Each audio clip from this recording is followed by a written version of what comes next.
Buenos días, buenas tardes, buenas noches, de acuerdo al momento y lugar que me estén viendo.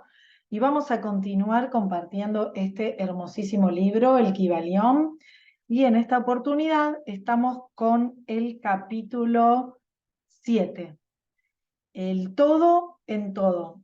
Y como siempre, cuando empieza el capítulo hay una frase que vamos a compartir. Si bien es cierto que todo está en el todo, no lo es menos que el todo está en todas las cosas. El que comprende esto debidamente ha adquirido gran conocimiento. Lo voy a volver a leer. Si bien es cierto que todo, o sea, todo en minúscula, está en el todo en mayúscula, no lo es menos que el todo, en mayúscula, está en todas las cosas. El que comprende esto debidamente ha adquirido gran conocimiento, el Kybalión. Y ahí vamos a comenzar. Cuán a menudo se ha oído a la mayoría repetir la afirmación de que su deidad era todo en todo, y cuán poco ha sospechado el íntimo significado oculto encerrado en esas palabras emitidas tan sin ton ni son. La presión comúnmente empleada es lo que ha quedado de la máxima hermética del epígrafe. Como dice el Kybalión, el que comprende esto debidamente ha adquirido gran conocimiento. Y si esto es así, tratemos de comprender lo que significa, dada su gran importancia. En esa máxima está encerrada una de las más grandes verdades filosóficas, científicas y religiosas. Ya hemos dado la enseñanza hermética concerniente a la naturaleza mental del universo, la verdad de que el universo es mental, sostenido en la mente del todo. Como dice el Kybalión en el pasaje citado, todas las cosas están en el todo, y ese todo con mayúscula.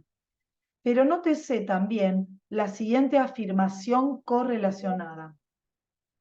Es igualmente cierto que el todo está en todas las cosas. Esta contradicción aparentemente es conciliable según la ley de la paradoja. Es, además, una afirmación hermética exacta sobre las relaciones que existen en el todo y su universo mental. Ya hemos visto cómo es que todo está en el todo. Examinemos ahora el segundo aspecto del asunto. Parece como un trabalenguas, ¿no? Pero cuando uno empieza a profundizar, se va como aclarando el tema. La doctrina hermética indica que el todo, con mayúscula, es inminente e inherente al universo, así como en toda parte, partícula, unidad o combinación dentro del universo. Los maestros suelen ilustrar este postulado refiriéndose al principio de correspondencia. El instructor pide al estudiante que forme una imagen mental de algo, de una persona, una idea o alguna cosa que tenga forma mental, siendo el ejemplo preferido el de un autor que se está formando una idea de los personajes, el de un pintor o escultor que esté creando la imagen mental de lo que trata de expresar con su arte. En cada caso, el estudiante verá que, aunque la imagen tiene existencia y ser únicamente dentro de su propia mente, sin embargo, el estudiante mismo, el autor, el pintor, el escultor, es, en cierto sentido, inmanente en dicha imagen. En otras palabras, toda la virtud, vida, espíritu o realidad de la imagen mental se deriva de la inmanente mente del pensador. Medítese esto un instante hasta que se comprenda bien la idea. Empleando otro ejemplo, podríamos decir que Otelo, Yago, Hamlet, Lear, Ricardo III, etc., existieron en la mente de Shakespeare en el momento de su concepción o creación, perdón. Y sin embargo, Shakespeare existió también dentro de cada uno de esos personajes, dándole su vitalidad, su espíritu y su acción. ¿Cuál es el espíritu de los personajes que conocemos como Mika Weber, Oliver Twist, Urián, Heath? ¿Es Charles Dickens o tiene cada uno de ellos un espíritu personal, independiente de su creador?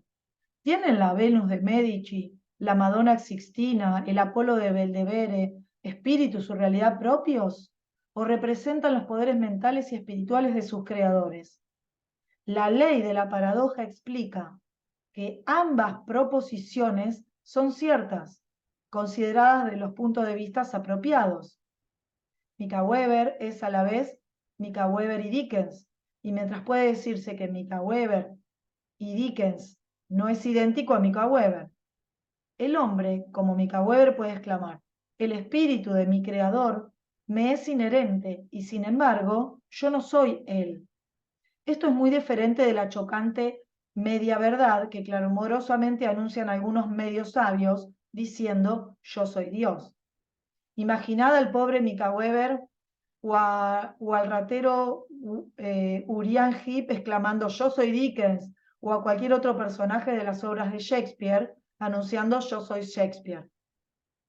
El todo, en mayúsculas, ¿no?, está en la lombriz, pero la lombriz está muy lejos de ser el todo.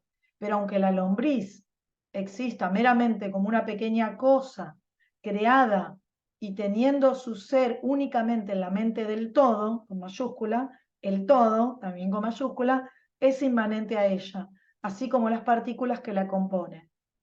¿Puede haber algún misterio mayor que el encerrado en esa proposición, y dos puntos, abre comillas, todo en minúscula, está en el todo, mayúscula, y el todo, en mayúscula, está en todo? El estudiante comprenderá, por supuesto, que las ilustraciones dadas más arriba son necesariamente imperfectas e inadecuadas, porque representan la creación de imágenes mentales de mentes finitas, mientras que el universo es la creación de una mente infinita, y la diferencia entre los dos polos las separa. Y sin embargo, es solo cuestión de grado, el mismo principio es el que opera, el principio de correspondencia se manifiesta en cada una. Como es arriba, es abajo, como es abajo, es arriba. Y en proposición a la realización que obtenga el hombre de la existencia del espíritu subyacente, inmanente en su propio ser, se elevará en la escala de la vida. Esto es lo que significa el desarrollo espiritual: el reconocimiento, la realización y la manifestación del espíritu interno. Recuérdese siempre esta definición, la del desenvolvimiento espiritual, porque contiene la verdad de toda verdadera religión. Existen muchos planos del ser, muchos subplanos de vida, muchos grados de existencia en el universo, y todos dependen del adelanto de los seres en la escala, cuyo punto más bajo es la materia más densa, estando el ser más elevado separado del espíritu del todo, en mayúscula, solo por una sutilísima división, y por todas partes, a lo largo de esta escala de la vida, todo está en movimiento. Todos están en el sendero cuyo fin y meta es el todo, en mayúscula. Todo progreso es una vuelta al hogar. Todo se mueve hacia arriba, adelante, a pesar de las aparentes contradicciones. Este es el mensaje del iluminado. La doctrina hermética concerniente al proceso de la creación mental del universo es que, al principio del ciclo creador, el todo, con mayúscula, en su aspecto de ser, proyecta su voluntad hacia su aspecto de devenir, y el proceso de la creación comienza. Ahí está, pelos. Se dice que este proceso se reduce a una disminución gradual de la intensidad vibratoria hasta que se alcanza un grado muy bajo de energía vibrante, en cuyo punto se manifiesta la forma más densa posible de materia. Este proceso se llama involución, porque el todo, con mayúscula, se envuelve en su creación. Y esto tiene su correspondencia en los procesos mentales de un artista, de un escritor o inventor, quien se envuelve tanto en su creación mental que olvida casi completamente su propia existencia, pues en esos momentos vive su creación. Si en vez de la palabra envolverse empleáramos la de absorberse, quizás se diera una idea más clara del significado que trato de sugerir. A este estado involucionario de la creación suele también llamársele la emanación de la energía divina, así como el estado evolucionado se denomina absorción. Al polo más extremo del proceso creador se le considera como el más separado del todo, con mayúscula, en tanto que el principio del estado evolutivo es mirado como un retorno de la oscilación del péndulo del ritmo como una vuelta al hogar. Esto me hace acordar al Big Bang y al Crunchbang, ¿no? La explicación que dan los científicos a la creación del universo, el Big Bang es la explosión y el Crunchbang es la implosión, y así de manera eterna la creación de los universos. Y acá está hablando de la emanación de la fuente en materia densa y después la ascensión y acá le llama absorción. La enseñanza es que durante la efusión las vibraciones se van amortiguando gradualmente hasta que el impulso amortiguador cesa por último. Y entonces se produce el retorno a la oscilación pendular. Pero existe esta diferencia, que mientras en la efusión se manifiestan las fuerzas creadoras compactamente, como un todo desde el comienzo mismo del estado evolutivo o reabsorción, se manifiesta la ley de la individualización. Esto es, la tendencia a separarse en unidades de fuerza, de tal manera que lo que dejó al todo en mayúscula, como no individualizada, energía vuelve a su fuente originaria como innumerables unidades de vida, altamente desarrolladas, que se han ido levantando cada vez más alto en la escala por medio de la evolución física, mental y espiritual. Los antiguos herméticos empleaban la palabra meditación para descubrir el proceso de la creación mental del universo en la mente del todo, con mayúscula, habiéndose empleado también frecuentemente la palabra contemplación. Pero la idea que parece sugerir es la del empleo de la atención divina. Atención, entre comillas, es una palabra derivada de la raíz latina que significa alcanzar, llegar.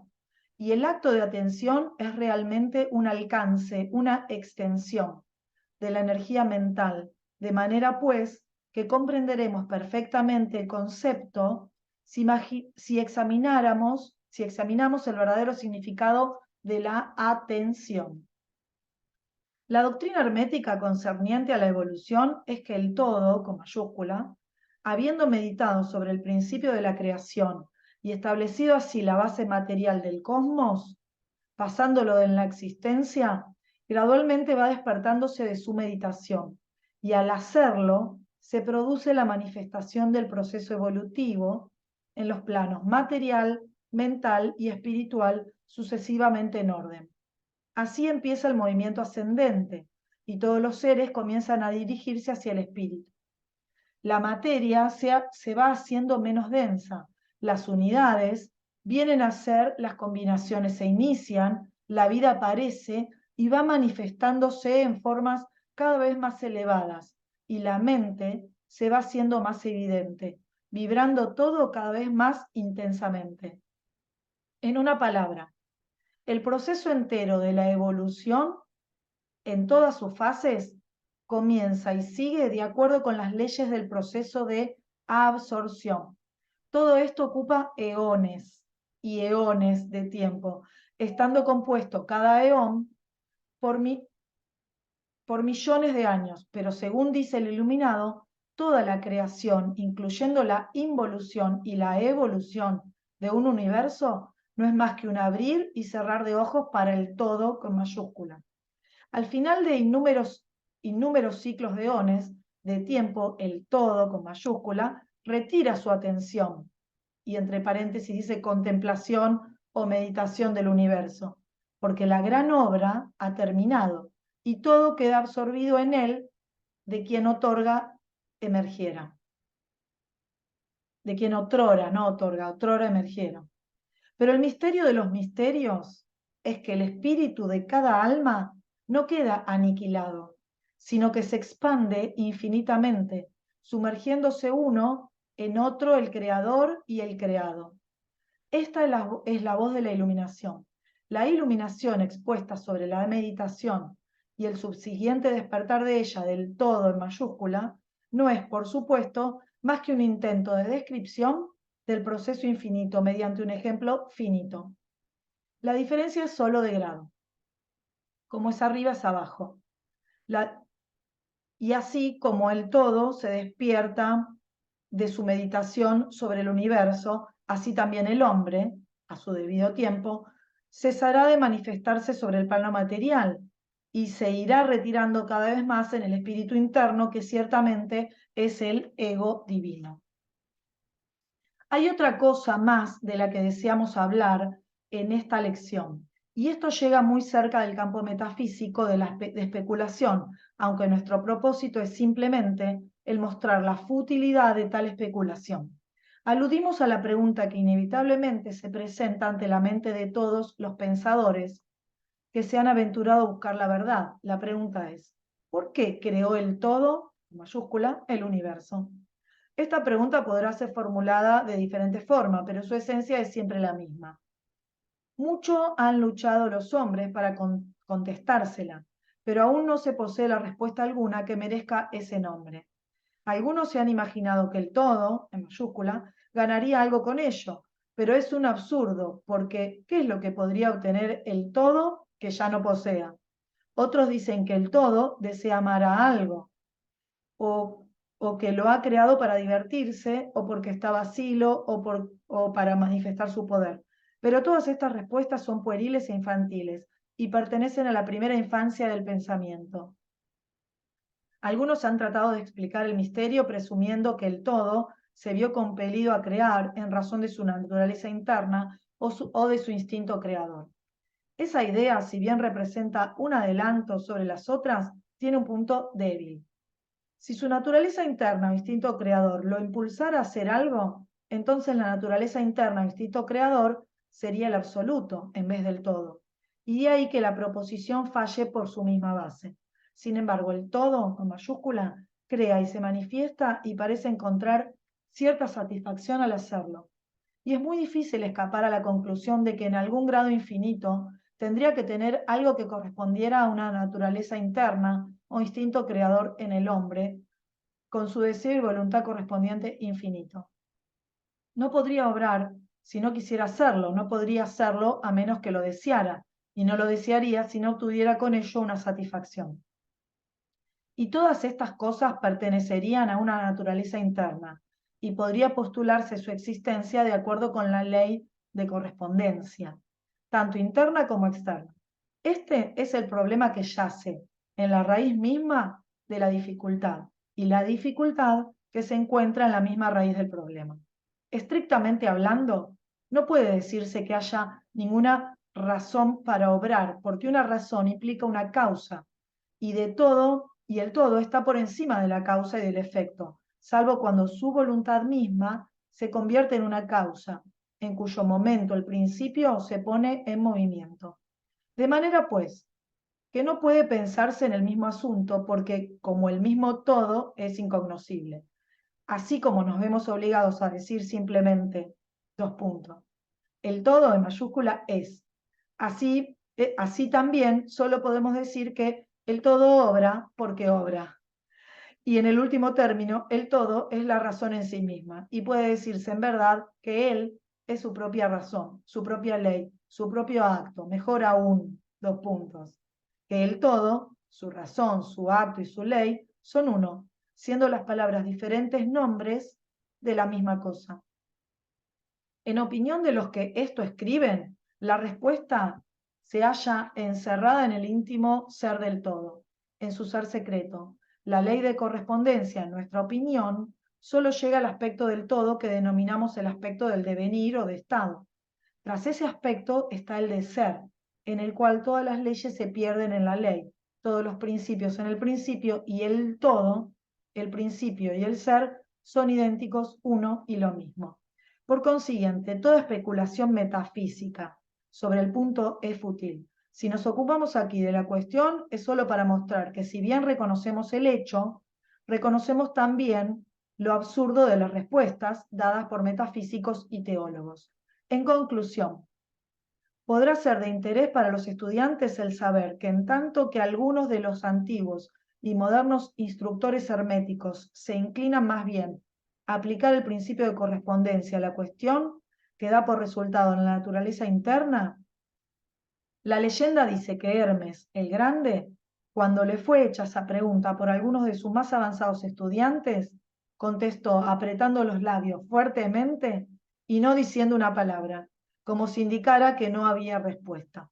Pero también puede ser que quisiera aplicar el axioma de esta filosofía que dice que los labios de la sabiduría permanecen cerrados excepto para los oídos del entendimiento, en la creencia de que aún sus más aventajados discípulos no poseían la comprensión necesaria que los calificara para esa enseñanza. De cualquier manera, si Hermes poseyó el secreto, no lo comunicó.